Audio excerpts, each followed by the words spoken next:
say you know us individually and why we're here. So I was just wondering that if you could tell me something, because I've been seeking and searching since I was little, and then when Jerry did croak, it threw stuff up, and then I stopped studying Abraham Hicks for a while. Because? I guess I thought if Jerry couldn't do it, I was judging him, like, oh, if Jerry couldn't stop his eternal nature? Oh, yeah. Yeah. Well, the reason that we asked, we knew that's what you would say, and the reason that we asked for that important answer is because a lot of people have themselves in that precarious situation where you don't want death even though you know it is inevitable. And it's really helpful when you understand what it really is, that it's not endings but constant continuation of who you are. So what's in your vortex is defined by you. In other words, this life experience, when we're talking about your start again, in the same way that when we speak of the wholeness that is you, we're speaking about the wholeness that is you to you. And we are speaking it to you in as many ways as we can so that you can understand it from where you now are. It doesn't matter what we know when we're having a conversation with you. It only matters what we are able to help you know when we are having a conversation with you. In other words, this conversation is about your enlightenment. It's about your upliftment. It's about your perception. You could say that just in general, that the source within you is aware of so much more than is of interest to you in any point in time. Yes? In other words, you just can't perceive or conceive of or contemplate or talk about everything all at once. In other words, somebody's got to bring it down to something that's meaningful in some way. And your physical life experiences are all about that. In other words, you're masterful creators. You are understanding the inner workings of the entire universe. And you took all of that knowledge and you said, I'd like to focus it and apply it in an effective way here in my physical body. So when we talk about you, we're talking about the physical you and the non-physical you, blah, blah, blah. We know how that feels to you. And when we talk about your vortex, we're talking about all that you really are and all that you've really come to. But we are really talking about it in the confines is not exactly the right word because it's more confining than we want it to be. But we're trying to find a way of describing the perspective or the importance of the physical life experience that you are focused within. So when we speak of the vortex that you have created here, we're really talking about what this life has caused you to ask for about this life. In other words, we know that you all know that you're going to reemerge into non-physical. In other words, you accept that because you've been looking around and your logic lets you know no one's hanging around for an inordinate amount of time. It's a little unsettling when you take those historical tours and you realize that that building is thousands of years old and you realize you're not ever going to be thousands of years old. That building has housed and experienced a lot of you moving through, that you are passing through. So while at the same time that we want you to accept your passing through-iness, we also want you to accept the importance of your now focus. And so that's why we began talking about your vortex. We began talking about how you're sifting through life, and when someone's rude, you want people to be nicer. When you don't have enough money, you want more money. When you're living in a house that's unpleasant in some way, you want a house that's more pleasant. In other words, life is causing you to identify things that matter to you. What trips so many of you up is that you get all altruistic. You want to be universally focused. You want to think about who you are in terms of God force. Part of that's our fault. And when what you really want to know, in other words, the thing we love most hearing from you, and we began hearing it vibrationally and verbally through letters and emails from a lot of you, is, all right, Abraham, you've convinced us that we are vibrational, and we'll accept that screwy premise you've got of that vortex that's over there as Esther waves her arms around and points at invisible things, and you tell us that everything that we want is in there, and now we want to know, I'm speaking, you say, for all of my friends, how do we get that stuff out of the vortex and into the bank account? How can this become tangible? And so we've sort of come full circle, because you were tangible before we met you. In other words, you were focused upon the tangible before we met you. You were talking about, as Jerry and Esther were defining the subjects that you were most interested in, they fell in this category. Money was first because it represented your avenue into so many things. Relationships was very important to you. In other words, parenting is very important to you.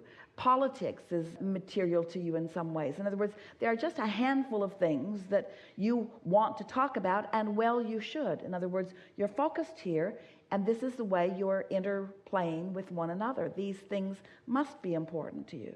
And so we want you to, in specific and direct response to what you are asking here, we want you to understand that what this life, this personality, this you, what this life causes you to desire, this life can yield to you.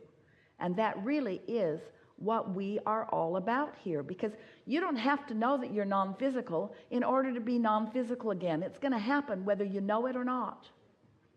You don't have to know about the laws of the universe in order for the laws of the universe to do their thing all around you.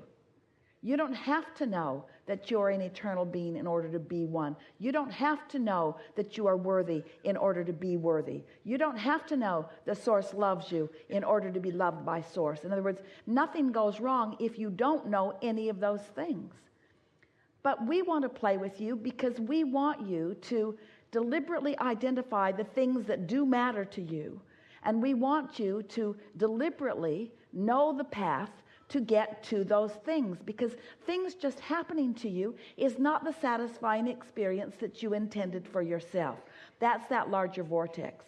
You intended to know how this works and to do it on purpose. In other words, we're flowing through you and with you, whether you know that we are or not. But it is so satisfying to us when you know it too. When those emotions that feel good ripple through your body, that's the emotion that we're feeling. And that's our awareness of you feeling it too. That's what resonance is, you see. There is no true, delicious experience without that resonance. And so until the whole of you, the whole of us all comes together, there is truly no perfect creation or relationship or even experience. So what's in your vortex, what really matters relative to that vortex, is what you've put there. It's the houses you've put there. It's the lovers you've put there. It's the material things that you've put there. It's the relationships you've put there.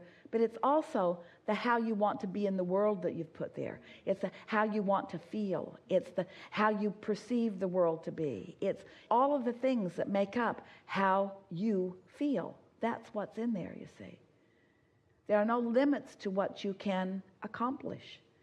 You really are supposed to just move from lovely experience to lovely experience. We like it so much when you plan and make your way to an experience like this. We know that you have been deliberate about it and decisive about it, and that things have come together for you in order for you to be here. But we don't want this to be a trip of a lifetime. We want this to be one of the many trips of this lifetime.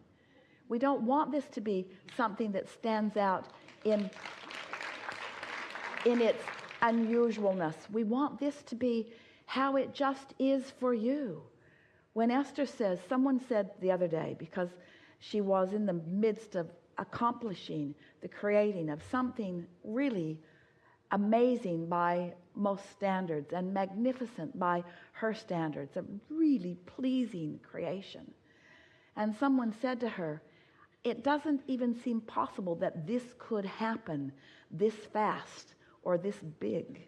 And Esther said, it's just how I roll.